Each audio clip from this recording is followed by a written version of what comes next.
Aujourd'hui, on va parler d'un lieu incontournable si tu habites en France, le café. Alors pas seulement la boisson qui te permet de rester éveillé tous les matins, et les après-midi aussi, mais l'endroit, le lieu, the place.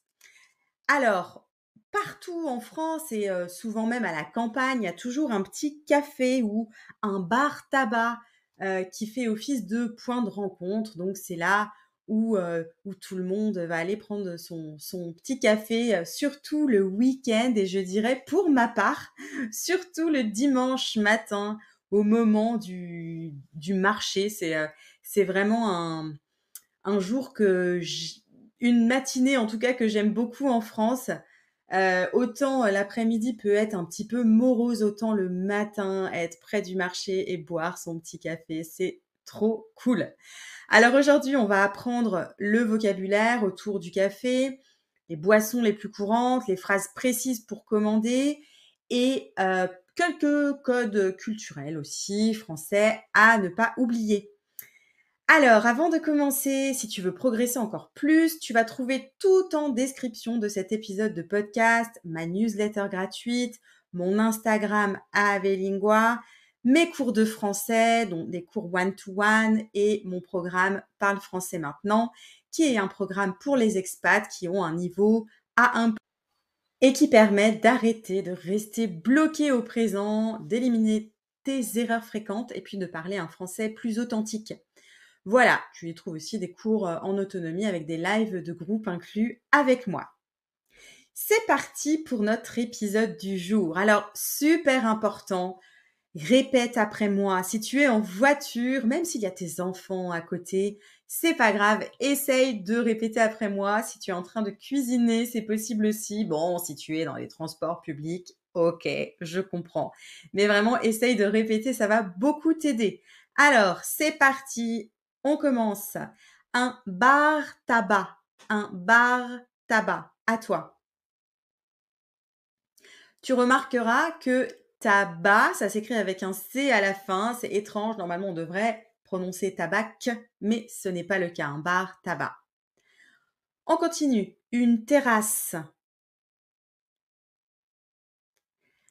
À l'intérieur. À l'intérieur qui veut dire indoors, inside. Ensuite, the bar counter, un comptoir. À toi. Une table libre. À toi. Table libre, c'est donc an available table. Une commande. Une commande qui est an order. Et enfin, mais ça tu le connais, l'addition. The bill. Alors, bien sûr, quand tu arrives dans un café, dans un bar ou même dans un restaurant, tu peux pas t'asseoir où tu veux sans avoir demandé au serveur si tu peux t'installer quelque part parce que peut-être que la table est réservée, etc. Donc, moi, personnellement, ce que je fais quand je vais m'asseoir, je fais un petit signe au serveur et je dis bonjour, je peux m'installer ici? Je peux m'installer ici? Voilà. Et si il te demande, vous êtes, seul ou vous êtes combien? Tu peux dire, je suis seul, j'attends une amie. Je suis seul, j'attends une amie. Voilà. Important aussi, tu sais, si, tu veux t'asseoir à une table, mais tu ne sais pas trop si, les personnes qui sont à côté, ont besoin de cette table-là, tu peux leur demander: «Heu, excusez-moi, est-ce que cette table est libre? Est-ce que cette table est libre?» Tu peux aussi, tu sais, ça arrive très souvent, que tu aies besoin d'une chaise parce que tu as la table, mais tu n'as pas de chaise, donc tu peux demander à tes voisins: «Excusez-moi, je peux vous prendre cette chaise? Je peux vous prendre cette chaise?» Puis aussi, pas de stress si, voilà, tu es dans la situation et tu oublies complètement comment on peut demander: «Je peux vous prendre cette chaise?» Tu fais un grand sourire, tu montres la chaise et tu vas pouvoir te faire comprendre simplement avec la gestuelle. D'ailleurs, je suis sûre que ça t'est déjà arrivé. Mais voilà, avec un grand sourire, il y a toujours tout qui passe. Il suffit d'être poli. Donc, si tu oublies, si tout à coup tout devient blanc, tu oublies ce que j'ai dit dans cet épisode de podcast, eh bien, c'est pas grave. Je suis sûre qu'avec des gestes, tu vas réussir à te faire comprendre. Tu montres la chaise du doigt et tu fais comprendre que tu souhaites l'utiliser. Alors ensuite, on va voir les mots qui sont assez communs, concernant le vocabulaire de tout ce qui est boisson, voilà. Alors, quand tu es au café, à part le café, bien évidemment. Alors, moi, je demande souvent un café, un expresso, parce que j'aime bien quand c'est, pas trop long et bien fort. J'ai des copines qui demandent toujours un café allongé. C'est un peu comme un américain. Disons que voilà, il y a un petit peu plus d'eau que dans, l'espresso. Tu peux aussi demander un noisette. Alors noisette, ça va être un espresso avec, un tout petit peu de lait, mais vraiment un tout petit peu. Voilà. Tu peux demander aussi si, il est 17 heures et que tu n'as pas envie, le café t'énerve, quand tu iras dormir. Tu peux demander aussi un déca. Déca pour décaféiné, decaffeinated coffee, je crois qu'on dit en anglais. Voilà, tu dis: «Un déca, s'il vous plaît». Ensuite, bah, tu vas trouver tout ce qui est jus. Donc, attention à la prononciation. Il y a personne qui va dire un jus de pomme, s'il vous plaît. On va dire un jus de pomme. Un jus de pomme pour apple juice. Un jus de pomme. Ou un jus d'orange pour orange juice. Et alors, si comme moi, tu n'aimes pas trop les jus en bouteille et que tu aimes bien quand ce sont par exemple de vrais oranges pressés, tu peux demander: vous avez des jus frais? Vous avez des jus frais? Voilà. Ensuite, alors si tu ne connais toujours pas, je te recommande d'essayer les sirops à l'eau. Quand je ne veux pas boire, de bière, de verre de vin, ou de café, mais que j'ai simplement, envie de quelque chose, voilà, sans alcool, qui ne soit pas un café, bah, très souvent, je vais demander un sirop et souvent, je vais demander donc, une menthe à l'eau avec, c'est de l'eau avec un petit peu de menthe. Je demande aussi parfois un sirop de grenadine. Grenadine, voilà, c'est frais, c'est bon, c'est parfait quand tu es, sur une terrasse en été et que tu as envie de te rafraîchir. Donc sirop de menthe, sirop de grenadine, tu as aussi des sirops de pêche, des sirops de plein de parfums souvent, dans les cafés et je t'en parle parce que très souvent avec mes élèves, quand je leur parle des sirops à l'eau, ils me disent: «Mais qu'est-ce que c'est? J'ai jamais vu ça».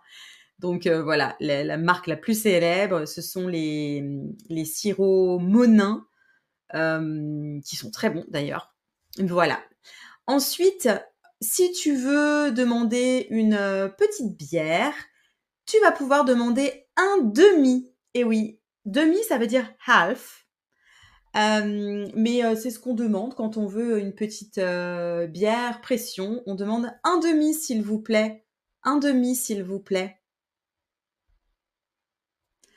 Voilà. Ensuite, mais ça, je pense que tu connaîtras déjà, tu peux demander un verre de vin rouge, un verre de vin blanc, s'il vous plaît. Mais si tu es un petit peu difficile en vin, comme moi, tu peux aussi d'abord demander: «Qu'est-ce que vous avez comme vin au verre?» Ah oui, parce que si toi tu veux un verre de vin rouge et que ton ami veut un verre de vin blanc, tu vas peut-être pas prendre, une bouteille pour toi toute seule. Donc moi je demande toujours: «Qu'est-ce que vous avez au verre?» Ça veut dire, sans acheter la bouteille, mais seulement un petit verre. Voilà. Ensuite, pour demander de l'eau, tu le sais, dans les restos, dans les bars, l'eau, en tout cas l'eau du robinet, elle est gratuite. Tu peux demander une carafe d'eau, une carafe d'eau. Tu peux demander aussi juste un verre d'eau, un verre d'eau. Et puis, si tu préfères une eau minérale, tu peux demander une eau plate. Ou si tu préfères avec les petites bulles, tu peux demander une eau gazeuse. Une eau gazeuse, s'il vous plaît. Voilà. Ensuite, on va voir plus précisément des phrases entières pour pouvoir commander. Alors, je le dis souvent, moi, j'aime bien utiliser le conditionnel dans les magasins, avec les commerçants, etc., parce que c'est toujours plus poli. Et voilà, et c'est quand même sympa de demander les choses de manière poliment. Donc, on ne va jamais dire je veux un café, s'il vous plaît, mais on va dire je voudrais un café, s'il vous plaît. Je voudrais un café, s'il vous plaît.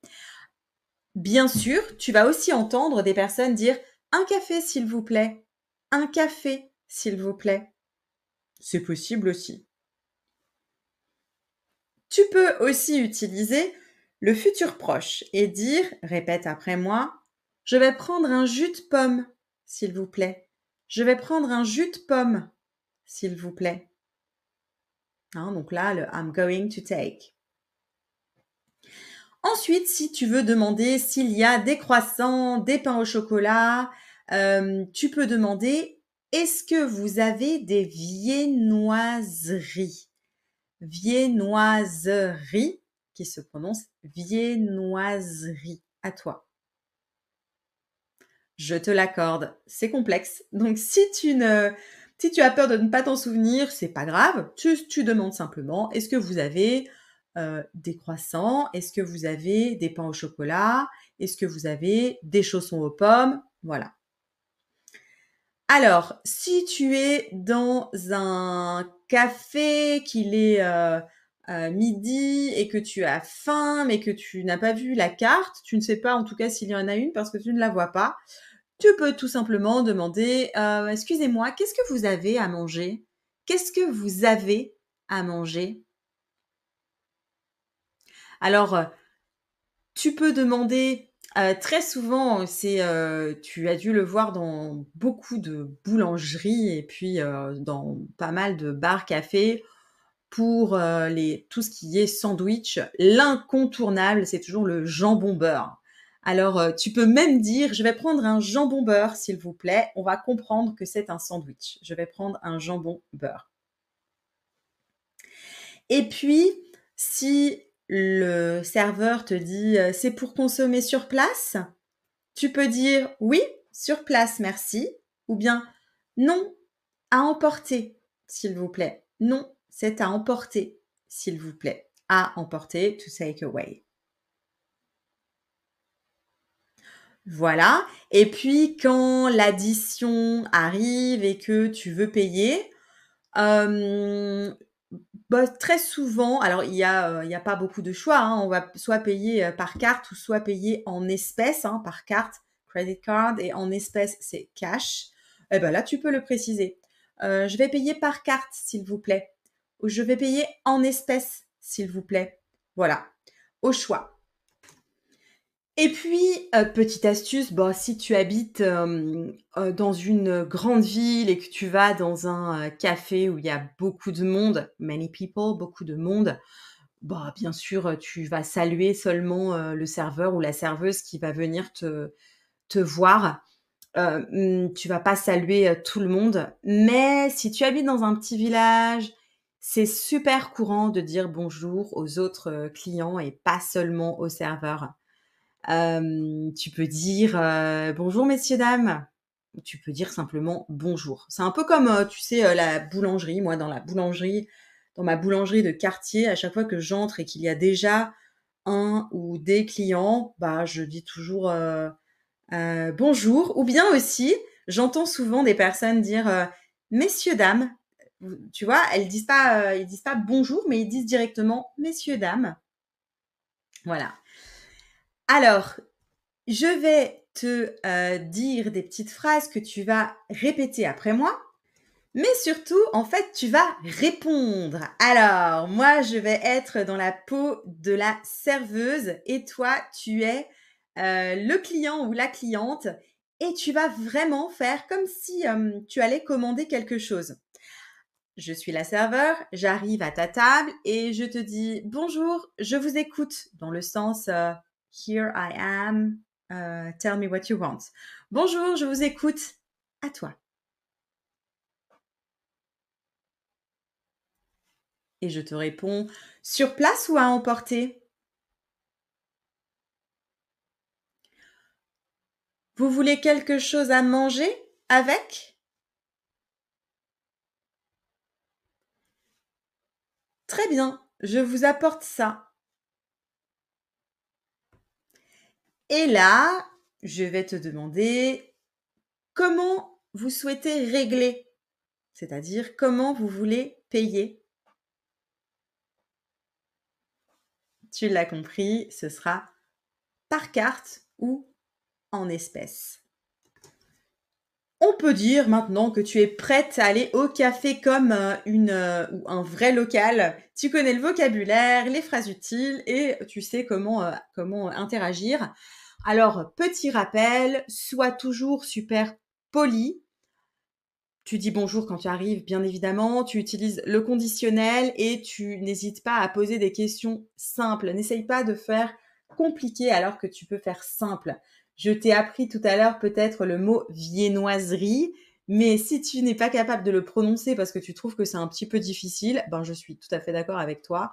Tu vas tout simplement dire, comme je te le disais, vous avez des croissants? Vous avez des pains au chocolat?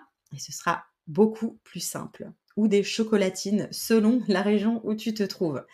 Voilà, j'espère que ce nouveau format avec la répétition te plaît.